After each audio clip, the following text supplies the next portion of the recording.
Hello student, आज हम लोग 2025 में जितने भी मैथ में क्वेश्चन ऑब्जेक्टिव पूछा गया था उसको सॉल्व करेंगे बारी बारी से। गणित में जो आपको क्वेश्चन पूछा गया था 100 ऑब्जेक्टिव क्वेश्चन उसको करेंगे। चलिए अब हम देखते हैं पहला क्वेश्चन क्या है। यदि a 0,1 b 0,5 और c 3 4 किसी त्रिभुज के शीर्ष हैं तो त्रिभुज ABC का क्षेत्रफल बताइए। देखिए त्रिभुज का क्षेत्रफल होता है 1/2x1 into y2 minus y3 plus x2 y3 minus y1 plus x3 y1 minus y2। अब इसमें मान रखेंगे ये हमारा x1 है, y1 है, x2 है, y2 है, x3 y3।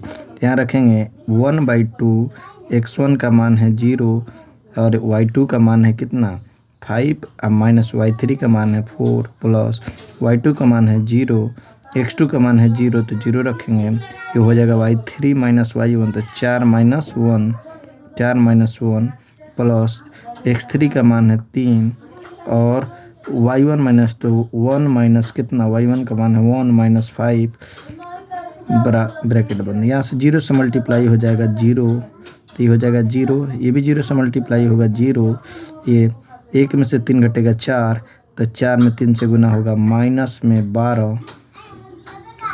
अब यहाँ से जोड़िएगा तो ये आ जाएगा 1/2 माइनस 12 घटाइएगा आएगा 6।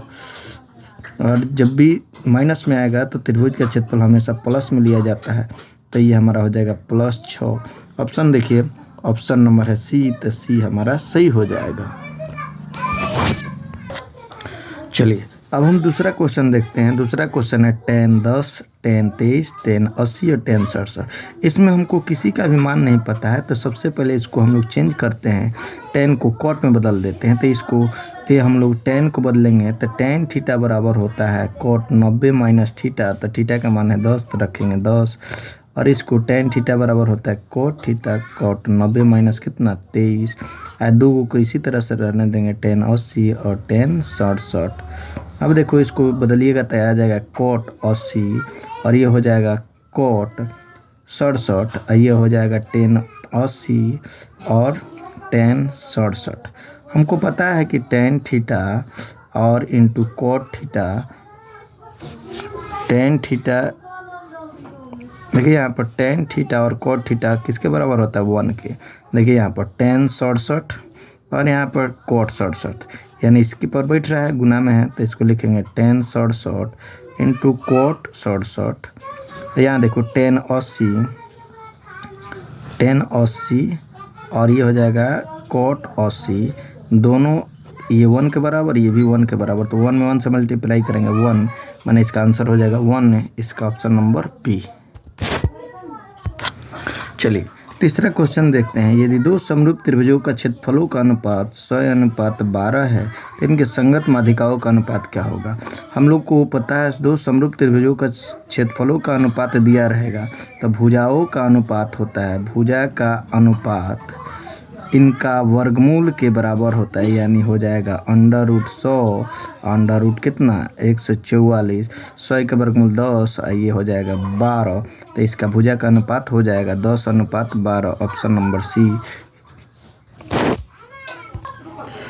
देखिए हमारे किसी वृत्त पर दो अलग अलग बिंदुओं पर प्रतिच्छेद करने वाली रेखा को कहते हैं छेदक रेखा, ऑप्शन नंबर बी। क्योंकि जीवा जो होता है दो बिंदु को स्पर्श करता है, यहाँ पर केंद्र से होकर जाता है तो ये नहीं होगा। ये हमारा छेदक रेखा वृत्त को किन्हीं दो बिंदुओं से स्पर्श करता है, इसको कहते हैं छेदक रेखा। 5 चलिए देखिए आगे देखते हैं 5 नंबर। दो समरूप त्रिभुजों के संगत भुजाएं 4:9 के अनुपात में है तो क्षेत्रफलों का अनुपात क्या होगा। तो हमको पता है यदि किसी त्रिभुज का भुजाओं का अनुपात दिया रहेगा, भुजा का अनुपात दिया है 4:9 तो त्रिभुज के क्षेत्रफल का अनुपात इसके वर्ग के बराबर होता है, यानी 4 का स्क्वायर कॉमा 9 का स्क्वायर, 4 का स्क्वायर 16, 9 का स्क्वायर 81। तो क्षेत्रफलों का अनुपात हो जाएगा 16:81। Option number B. ये देखिए त्रिभुज एबीसी समरूप त्रिभुज डीएफ तथा बीसी बराबर 3 सेंटीमीटर, ये बराबर 4 सेंटीमीटर। ये त्रिभुज एबीसी का क्षेत्रफल 54 सेंटीमीटर हो तो डीएफ का क्षेत्रफल बताइए। हम लोग एक रूल पढ़े थे पर में 6.5 में, दो समरूप त्रिभुजों का क्षेत्रफलों का अनुपात उनके संगत माध्यिकाओं या संगत भुजाओं के अनुपात के बराबर, वर्गों के अनुपात के बराबर होता है। उससे बनेगा, यहाँ देखिए त्रिभुज का हमको क्षेत्रफल दिया हुआ है, त्रिभुज एबीसी का क्षेत्रफल दिया हुआ है 54, लिख देंगे 54। डी एफ का निकालना है तो लिख देंगे DEF, रहने देंगे। बीसी का मान दिया हुआ है 3, तो 3 का स्क्वायर, और एफ का दिया है 4, तो 4 का स्क्वायर। यहाँ से निकालिएगा तो ये हो जाएगा त्रिभुज का क्षेत्रफल, ये हो जाएगा 54, त्रिभुज का क्षेत्रफल हो जाएगा 54, इसमें गुना करेंगे 54 गुना 4 चौका 16 और 3 3 का 9, तो ये 9 छक 54, 16 छक 96। त्रिभुज का क्षेत्रफल कितना हो जाएगा 96, 96। देखिए इसमें 96 है, ऑप्शन नंबर बी, तो ये हमारा सही हो जाएगा। देखिए ये हमारा त्रिभुज है, किसी त्रिभुज एबीसी में कोण ए बराबर 90 डिग्री, बीसी बराबर 13 सेंटीमीटर, एबी बराबर 12, तो AC का मान बताइए। तो सबसे पहले त्रिभुज बनाते हैं। त्रिभुज ABC में कोण ए बराबर 90 डिग्री, ठीक है। हमको BC का मान बोला है 13, AB का मान बोला है 12, इसका निकालना। तो 90 के सामने वाले को कर्ण कहते हैं, ये आधार, ये हो गया लंब, तो लंब का मान निकालना है। तो इसके स्क्वायर में से इसको घटाएंगे। चाहे ट्रिपलेट आपको याद होगा, तो ये होता है ट्रिपलेट 5, 12 और 13। तो ये कर्ण दिया है 12, आधार 12, तो ये हो जाएगा हमारा क्या है, लंब हो जाएगा 5। कर्ण दिया है 13, तो ये हो जाएगा 12, ये हो जाएगा 5। ट्रिपलेट होता है 3, 4, 5 भी होता है। यदि कर्ण 12, 5, आधार 4, तो लंब हो जाएगा हमारा 3। ट्रिपलेट होता है। से 6, 8 और 10 भी ट्रिपलेट होता है। उसके बाद 9, 12 और 15 भी ट्रिपलेट होता है। ये आपका होता है 12, 16 और 20 भी ट्रिपलेट होता है। इस पर कोई भी एक दिया रहेगा, 2 दिया रहेगा, तीसरा आराम से निकाल देंगे। तो इसका मान दिया है 13, ये 12, तो ये हमारा कितना हो जाएगा 5, तो 5 हो जाएगा आंसर। चलो 8 नंबर क्वेश्चन देखते हैं। त्रिभुज DEF तथा त्रिभुज PQR में कोण D दिया हुआ है, Q है, कोण R बराबर निम्नलिखित में कौन सा सही होगा। पहले सबसे पहले देख लेते हैं त्रिभुज PQR और दिया हुआ है DEF, 2 त्रिभुज दिया हुआ है। हमसे बोला है D किसके बराबर है कि Q के, तो D ये है Q के, इसके बराबर है, D इसके बराबर है। उसके बाद बोला R किसके बराबर, R जो हमारा बराबर है किसके बराबर है, E के, R है E के बराबर, डबल इसमें कर लेते हैं। तो D हमारा P किसके बराबर होगा, F के। जब 2 को बराबर तो तीसरा अपने आप बराबर है, P किसके बराबर होगा, F के। देखिए P किसके बराबर, PF के, ऑप्शन नंबर ए।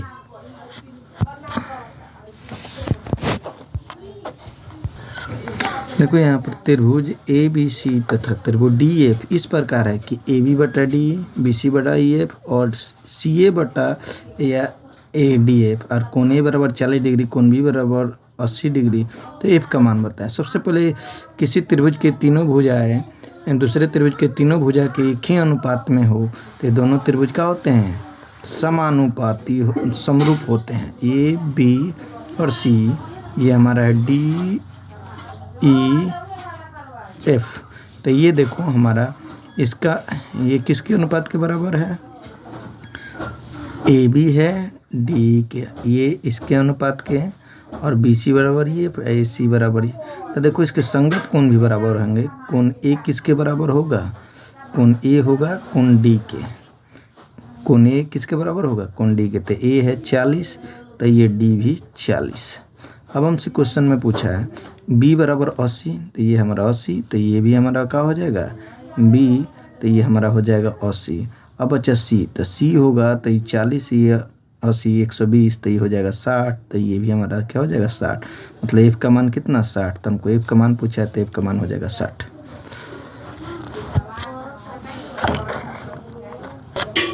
चलिए अगला क्वेश्चन देखते हैं। दो प्रतिच्छेदी वृत्तों की उभयनिष्ठ स्पर्श रेखा की संख्या होती है 3। ये हमेशा याद रखिएगा, 3 होती है। 11 नंबर देखते हैं। 12 नंबर क्वेश्चन कह रहे हैं निम्नलिखित में कौन सा भिन्न का दशमलव प्रसार शांत है। शांत होने के लिए हम लोग रूल पढ़े हैं, जिसका हर का अभाज्य गुणनखंड 2 के पावर m गुने 5 के पावर n के रूप का होगा तो शांत होगा। अगर इसके रूप का नहीं होगा तो नहीं होगा। देखो यहाँ पर 2 के पावर 0 और 3 के पावर इसके रूप का नहीं है तो नहीं होगा। 5 के पावर 1 7 के पावर 2 ये भी नहीं है, इसके रूप का नहीं होगा। 2 के पावर 2 2 के पावर 3 के पावर 2 ये भी नहीं है। 2 के पावर 3 और 5 के पावर 3 इसके रूप का है तो ये होगा शांत दशमलव। चलो इसमें देखते हैं, ये p/2 के पावर m 5 के पावर m के रूप में लिखना। तो ये हमारा 505 है 0 पॉइंट, तो इसको 505 बटा दशमलव के लिए 1 दशमलव के बाद जितने अंक है उतने 0 बैठा दो।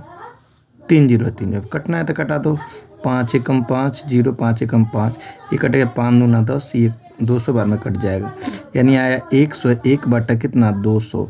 अब इसको अभाज्य गुणनखंड के रूप में तोड़ दो, सबके बट्टा में 1 है तो ये आपको तोड़िएगा तो 101 ये आ जाएगा 2 के पावर 3 गुने 5 के पावर 2, क्योंकि 50 25 5 का स्क्वायर 25 है, 2 का क्यू 8 25 8 200 होता है। तो ये हमारा ऑप्शन नंबर देख लीजिए इसके रूप का है ऑप्शन नंबर डी। तो ये हमारा ऑप्शन हो जाएगा सही। चलिए 13 नंबर क्वेश्चन देखते हैं। कह रहा है यदि एक भाग एल्गोरिदम में a बराबर B Q plus R, B का मान दिया 4, क्यू का मान 5, आर का मान 1, तो ए का मान बताइए। बहुत सिंपल सा था। ए बराबर बी का मान है 4 तो रखेंगे 4 गुने क्यू का मान है 5 प्लस आर का मान है 1, तो पहले गुना काम करेंगे 20 प्लस 1 ये हो जाएगा 21। ऑप्शन नंबर बी सही हो जाएगा। चलिए 14 नंबर क्वेश्चन देखने कह रहा है बहुपद 2x² - 4x - 6 = 0। इसका पूछ रहा है शून्य कितने होंगे। हम पढ़े हैं कि जितना घात उतना शून्य, यहाँ पर घात 2 है तो शून्य कितना 2, तो 2 कौन कौन होगा तो इसको निकालना पड़ेगा। तो इसको हम लोग निकालेंगे, गुणनखंड तोड़ेंगे। तो ये 4 6 दूना 12, तो ये हमारा फैक्टर टूटेगा 2x² - 6x plus 2x -6 common ले लो। यहाँ से 2x कॉमन हो जाएगा तो यहाँ बचेगा x - 3, और यहाँ से 2 कॉमन लीजिएगा x - 3, तो यहाँ से 2x प्लस 2 और यहाँ बच जाएगा x - 3। ये दोनों को 0 के बराबर करेंगे। x + 2 = 0, x - 3 = 0।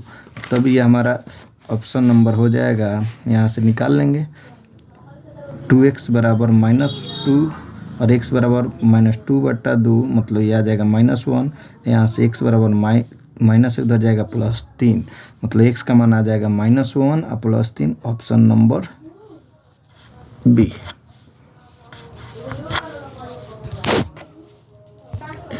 यहाँ देखिए इसमें पूछ रहा है बहुपद x³ + x² 2x + 1 गुने x² + 2x + 1 का घात का होगा, तो दोनों को गुना करेंगे। देखिए इतना गुना कीजिएगा बहुत लंबा होगा। इसका सबसे पावर देखिए कितना है 2, इसका कितना है, ये दोनों को गुना कर दे। x³ गुने x², तो इसको गुना कीजिएगा हो जाएगा x के पावर 5। इसका घात देख लीजिए कितना है 5, तो इसका आंसर हो जाएगा घात 5। अगला क्वेश्चन में हम लोग देखेंगे निम्नलिखित में कौन बहुपद नहीं है। बहुपद पहचानने के लिए हमको रूल पता होना चाहिए। बहुपद का घात कभी निगेटिव नहीं होता है, चाहे बहुपद का जो मान होता है बट्टा में नहीं होता है। तो देखो ये तो हमारा बहुपद है, ये भी बहुपद है, देखो ये भी बहुपद है, अचर हो सकता है। देखो यहाँ पर बट्टा में x है, ये ऊपर जाएगा तो क्या हो जाएगा x प्लस, इसको ऊपर ले जाएंगे तो 4x के पावर -1। चर का घात हमेशा बहुपद में पूर्ण संख्या होना चाहिए, माइनस आ गया इसलिए बहुपद नहीं होगा। चलिए हम लोग देखते हैं 17 नंबर क्वेश्चन। निम्नलिखित में किस द्विघात बहुपद के शून्य को 2 -2 है। मतलब शून्य का मतलब अल्फा का मान 2 और बीटा का मान -2। हमको द्विघात बहुपद का सूत्र होता है द्विघात बहुपद का x² - alpha plus beta into x और प्लस अल्फा इंटू बीटा होता है। अल्फा का मान है हमारा यहाँ x² माइनस इस जगह 2 और x प्लस 2 गुने -2, तो ये तो प्लस माइनस 0 हो जाएगा।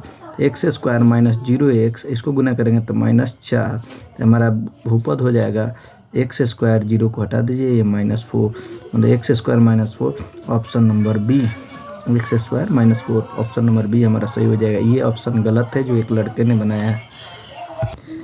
चलिए अगला क्वेश्चन देखते हैं 18 नंबर। इस बहुपद का सबसे सिंपल सा क्वेश्चन हमसे पूछा अल्फा इंटू बीटा, तो अल्फा प्लस बीटा का हम लोग को सूत्र पता होना चाहिए। इसके लिए सूत्र होता है -b/a, यानी इसका होता है x का गुणांक बट्टा में एक्स स्क्वायर का गुणांक। तो यहाँ देखिए द्विघात बहुपद है, तो यहाँ पर t का गुणांक कितना है 7, रखेंगे -7, और टी स्क्वायर का गुणांक क्या है, कुछ नहीं है तो 1 है, तो ये हो जाएगा 1 यानी -7। तो यहाँ ऑप्शन नंबर हो जाएगा मेरा सही सी। चलो 19 number question, sin 30 degree plus cos 30 minus, ये देखो माइनस sin 60 cos 60। तो चलो यहाँ पर मान रख देते हैं। sin 30 का मान होता है 1/2, cos 30 का मान होता है √3/2। यहाँ देखिए माइनस होगा तो माइनस, sin 60 का मान होता है √3/2, गुना कर लेते हैं, प्लस माइनस माइनस, cos 60 का मान होता है 1/2। देखो प्लस में 1/2, माइनस में 1/2, खत्म, प्लस में √3/2 और माइनस में √3/2, मतलब खत्म, ये आ जाएगा 0। तो ये ऑप्शन नंबर हो जाएगा बी, सबसे सिंपल सा क्वेश्चन।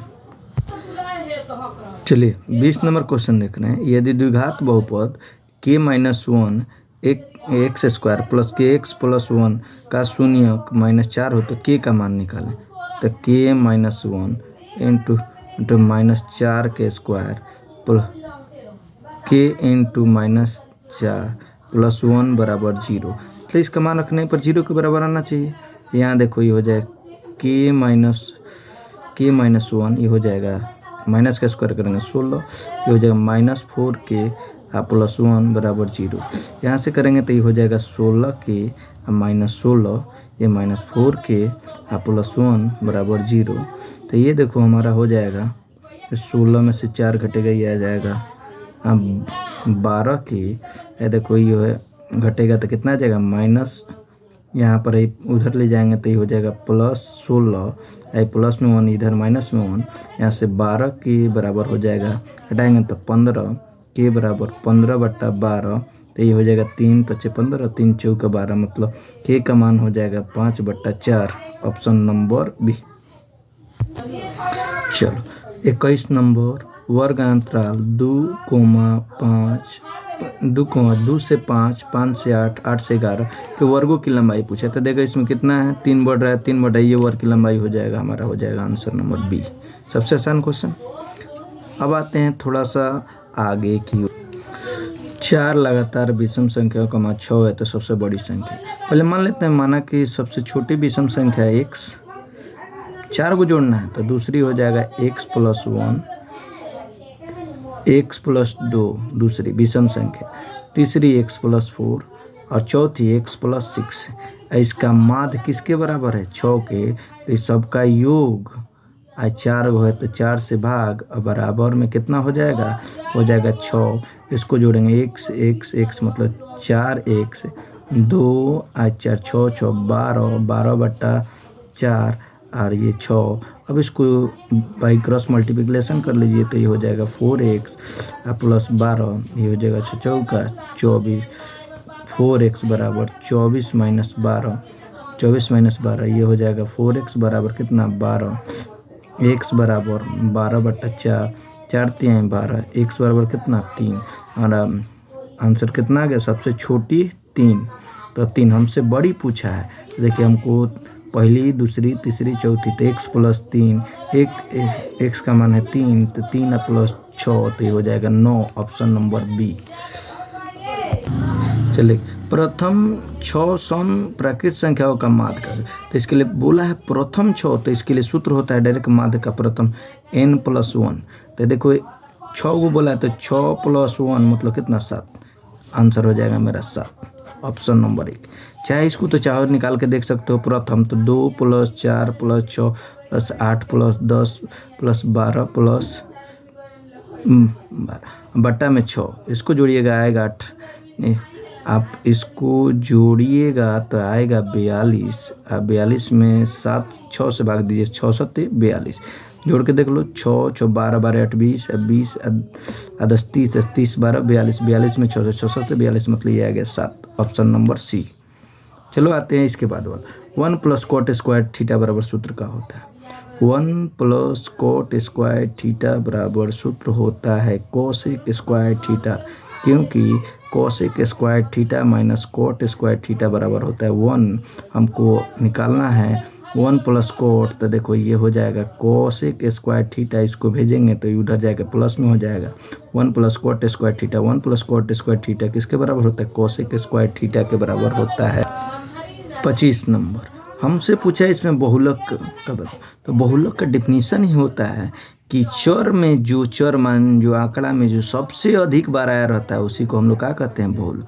तो इसमें देखेंगे सबसे बेसी बार कौन आया है, देखो पहले चलते हैं 8 8 तो एक ही बार आया है, 7 7 2 बार आया है, 5 3 बार आया है, 1 बार 2 बार 3 बार, 5 3 बार आया है, 1 2 3 बार, और बाकी कोई नहीं 3 बार आया, तो ये हमारा बहुलक हो जाएगा 5 आंसर। बहुत ही आसान सस्ता सा क्वेश्चन था। अब आते हैं ये 26 नंबर क्वेश्चन प्रायिकता से। पी ऑफ ई मतलब होने की घटना और पी ऑफ ई डैश नहीं होने की घटना, दोनों का योग किसके बराबर होता है? P of E plus P of E dash का मान होता है 1 के बराबर। इसका मान दिया है 0.02 और पी ऑफ ई डैश का मान पूछ रहा है, तो इसको निकालेंगे। पी ऑफ ई डैश बराबर हो जाएगा 1 माइनस 0.02, तो ये हो जाएगा 0.98 आंसर। तो देखो ऑप्शन में कौन है? Option number C. फिर से देख लीजिए, ये आपको नहीं दिखा, यहाँ देख लीजिए, यहाँ पूरक घटना यानी होने की घटना दिया हुआ है और नहीं होने की निकालना है। ये दोनों का योग 1 के बराबर होता है, इसमें मान रखेंगे 0.2 और इसका निकालना है तो इसको उधर भेजेंगे प्लस में, तो माइनस में हो जाएगा। 1 में से इसको घटाएंगे तो ये आएगा 0.98। यही हमारा आंसर हो जाएगा ऑप्शन नंबर सी। 2 पासों को एक साथ फेंका जाता है तो ऊपर आने वाले अंकों का अंतर शून्य होने के प्रायिकता है। तो दोनों पासों को फेंका जाता है तो कुल परिणाम होगा कुल परिणाम बराबर होगा 36। ये तो ठीक है।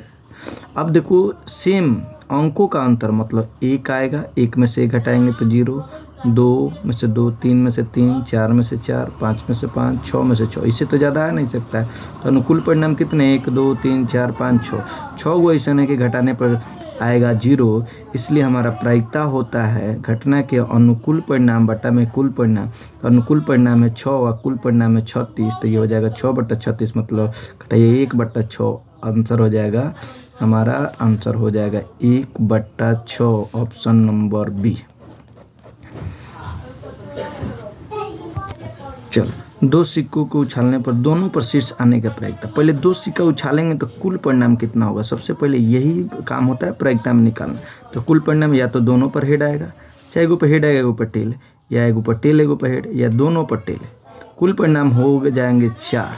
अभी 4 ही से हमसे क्वेश्चन पूछेगा कोई भी, तो हमसे क्वेश्चन पूछा है कि दोनों सिक्कों पर क्या आने का? शीर्ष का मतलब होता है यहाँ हेड आने का। तो हेड आने का प्रायिकता, तो हेड दोनों पर कई बार आएगा? 1 बार। कुल परिणाम 4, तो हेड आने का प्रायिकता, तो हेड आने का अनुकूल परिणाम 1 और कुल परिणाम कितना? 4, ये हो जाएगा 1/4। ये हमारा आंसर हो जाएगा।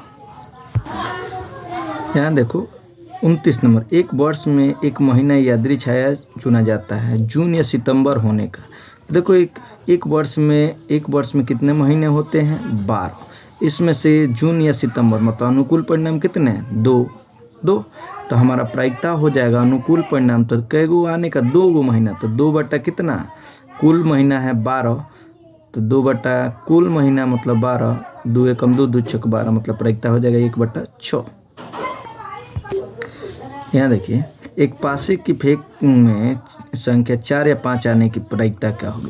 तो देखो पासा में फेंकते हैं 1 2 3 4 5 6, इसी में से कोई आ सकता है। तो कुल परिणाम कितने? 6। और हमसे प्रायिकता पूछा है क्या आने के लिए? 4 या 5, तो मतलब घटना के अनुकूल परिणाम कितने हैं? 2 बटा कुल परिणाम कितने हैं? 6, 2/6 मतलब 2 एकम 2, 2 3 6 मतलब प्रायिकता हो जाएगा 1/3, आंसर। चलिए 31 नंबर क्वेश्चन, ये दूरी निकालना है। ये आपके लिए होमवर्क में रहेगा, कमेंट बॉक्स में आंसर बताइएगा। इसका आंसर क्या आता है आप लोग कमेंट करके बताइएगा। चलिए हम लोग क्वेश्चन देखेंगे 32 नंबर। कह रहा है मूल बिंदु से P का निर्देशांक x,0 है, तो बोला है मूल बिंदु से दूरी।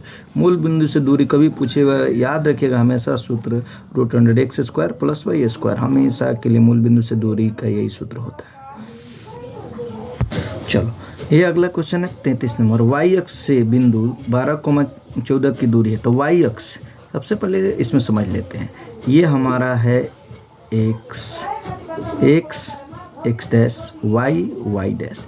तो देखो याद रखो, एक्स अक्ष से दूरी इधर जाएंगे चाहे इधर, तो एक्स अक्ष से जो दूरी जाएंगे वाई का मान होता है, और वाई अक्ष से दूरी जब जाएंगे तो इधर या तो एक्स पर जाएंगे, इधर भी एक्स पर जाएंगे। तो हमसे पूछा वाई अक्ष से दूरी, तो वाई अक्ष से दूरी इधर जाएंगे चाहे इधर, तो एक्स का मान, तो हमारा एक्स का मान ये हो जाएगा 12, ऑप्शन नंबर ए। और भी इसमें क्वेश्चन देख लेते हैं। इसमें एक्स अक्ष से दूरी को हम लोग कहते हैं भुज, तथा वाई अक्ष से दूरी को कहते हैं कोटि। मतलब एक्स के मान को कहते हैं भुज और वाई के मान को कोटि। अगर आपको वीडियो अच्छा लग रहा है तो चैनल को लाइक और सब्सक्राइब और शेयर भी कीजिए। यहाँ देखिए हम लोग चलते हैं 34 नंबर क्वेश्चन में। बोला है बिंदु -6 कोटि बताया, अभी बताए थे। एक्स के मान को भुज कहते हैं, वाई के मान को कोटि। एक्स के मान को भुज और वाई के मान को कोटि। तो हमसे कोटि पूछा है, तो कोटि का मान 8। अब सेम क्वेश्चन इसी तरह से पूछेगा चतुर्थांश में बताइए। तो ये आपको पता है फर्स्ट होता है, सेकंड होता है, थर्ड और फोर्थ। तो आपको पता है कि इसका चिन्ह होता है प्लस प्लस, इसका होता है माइनस प्लस, ये होता है दोनों माइनस, और ये होता है प्लस माइनस। तो याद रखिएगा, तो पूछेगा तो क्वेश्चन का आंसर बताएंगे। जैसे यहाँ पर हम लोग को 35 नंबर क्वेश्चन 3,-4, यहाँ प्लस माइनस, तो प्लस माइनस देखिए प्लस माइनस किस चतुर्थांश में, चतुर्थ, आंसर नंबर डी। एक और क्वेश्चन है इसी पर, निम्नलिखित में कौन सा बिंदु द्वितीय चतुर्थांश पे। तो द्वितीय चतुर्थांश में अभी बताए थे जिसका माइनस हो, एक्स का मान माइनस और वाई का मान प्लस। तो देखिए यहाँ पर माइनस प्लस, तो ये हमारा द्वितीय चतुर्थांश में अभी बताए थे। यहाँ पर देखिए ये हमारा जो मान होता है, first quadrant plus plus, second में माइनस प्लस। तो एक्स का मान देखते हैं, एक्स का मान जो माइनस है प्लस है, तो इस सेकेंड क्वाड्रेंट का ये हो जाएगा। तो इसमें भी देखेंगे सेकेंड में कौन है। देखिए यहाँ पर माइनस में है 3 और ये है 2, तो माइनस प्लस सेकेंड में आ जाएगा, ये हमारा आंसर हो जाएगा। देखो बिंदु 4, -4 और -4,0 को रेखाखंड का मध्य बिंदु का निर्देशांक। तो मध्य बिंदु का निर्देशांक होता है, आप जान लीजिए इसका सूत्र मध्य बिंदु का। तो मध्य बिंदु का होता है x1 + x2 और बट्टा में 2, और y1 + y2 और बट्टा में 2। तो यहाँ देखो x1 का मान है 4 -4, 4 -4 मतलब +4 -4 बट्टा 2। यहाँ देखो इसमें भी है y1 का मान -4 और ये 4 बट्टा 2। तो इसको जोड़ेंगे तो ये 0/2, ये भी आएगा 0/2। किसी भी संख्या में 0 से भाग देते आता है 0, तो 0,0, ऑप्शन नंबर बी। 38 में रेखाखंड AB का मध्य बिंदु। देखो ये रेखाखंड हमारा A है और B है, इसका मध्य बिंदु दिया हुआ है 2,4 और A का नियामक दिया हुआ है 5,7। तो हमसे पूछा है इसका नियामक बताइए x, y। तो हम लोग को पता है x1 y1, x2 y2, मतलब ये x1 x2, तो 5 + x/2 किसके बराबर 2 के, और 7 + y/2 किसके बराबर 4 के। अब यहाँ से x का मान निकाल लो, ये हो जाएगा 2 दूना 5 + x, ये हो जाएगा 2 दूना 4। तो x का मान निकालिएगा 4 - 5, तो कितना आ जाएगा -1। -1 ऑप्शन में कहीं है, ऑप्शन नंबर ये हो जाएगा -1 और 1। इसको भी निकाल के देखिएगा तो ये आ जाएगा 7 + y, तो 4 दूना, ये आ जाएगा 4 दूना 8, और y का मान निकालिएगा तो 8 में से 7 घटेगा 1 आ जाएगा। किसी वृत्त के व्यास के सिरों का निर्देशांक 10, -6 तथा -6,10 है, तो वृत्त के केंद्र का नियामक बताइए। ये हमारा वृत्त है। अब वृत्त का व्यास क्या होता है, केंद्र से होकर जाने वाली रेखा को व्यास कहते हैं। यदि ये है, ये बी है, इसका निर्देशांक दिया है 10, -6, इसका निर्देशांक दिया है -6,10, तो ये हमारा केंद्र का निर्देशांक चाहिए, तो हमको पता है वृत्त का जो केंद्र होता है व्यास के क्या होता है, बीच में होता है, तो मध्य बिंदु का निर्देशांक से निकाल लेंगे। ये दोनों को जोड़ेंगे 10 प्लस -6/2, ये हो जाएगा -6 प्लस 10/2, तो इसको जोड़िएगा तो ये आ जाएगा 4/2, ये भी आ जाएगा 4/2, 2 दूना 4, 2 दूना 4, मतलब आ जाएगा 2,2, 2,2, ये हमारा आंसर हो जाएगा 2,2। एक क्वेश्चन है आप लोग के लिए, कमेंट बॉक्स में बताइएगा। त्रिभुज का निर्देशांक दिया हुआ 4,6, 0,4, 5,5। त्रिभुज का केंद्र का नियामक निकालना है। तो केंद्र का नियामक आपको पता है, केंद्रक का सूत्र होता है, केंद्रक का सूत्र होता है x1 + x2 + x3 बट्टा में 3 और y1 + y2 + y3 बट्टा में 3। तो यहाँ देखो x1 का मान है 4 + 0 + 5/3, ये हो जाएगा 6 + 4 + 5/3, जोड़िएगा ये हो जाएगा 9/3, ये हो जाएगा 15/3, कटा दीजिए 3 तेरी का 9, 3 पचे 15, तो ये हो जाएगा 3 और ये हो जाएगा 5, मतलब केंद्र का नियामक हो जाएगा 3,5। Option number D, option number D, ये इंग्लिश में है हिंदी में, ये दोनों में डी आएगा। चलिए, यदि आपको वीडियो अच्छा लगता है तो कमेंट कीजिए, तब कमेंट आप कीजिएगा तभी इसके आगे वीडियो 60 क्वेश्चन का वीडियो बनाएंगे। कमेंट नहीं कीजिएगा तो हमको लगेगा नहीं कि आपको अच्छा लग रहा है, इसलिए आप लोग कमेंट करके ज़रूर बताइए कैसा लग रहा है, तब इसके आगे वीडियो आपको मिलेगा। थैंक यू, जय हिंद।